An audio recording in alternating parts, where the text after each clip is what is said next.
নববধূর উপর এরকম অত্যাচার দেখে আপনারা মানে মাননীয় দর্শকেরা আমার সাথে কণ্ঠে কণ্ঠ মিলিয়ে বলুন, ডাইনি শাশুড়ি জিন্দাবাদ, ডাইনি শাশুড়ি জিন্দাবাদ।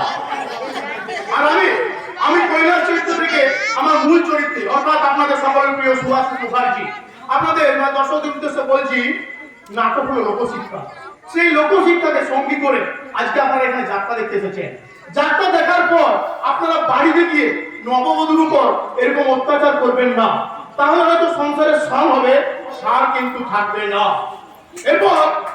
এরপর আমি আবার আমার যাত্রা চলতে ফিরে গিয়ে ক্ষোভে দুঃখে উত্তেজিত হয়ে আমি আমার দিদিকে বলছি, দিদি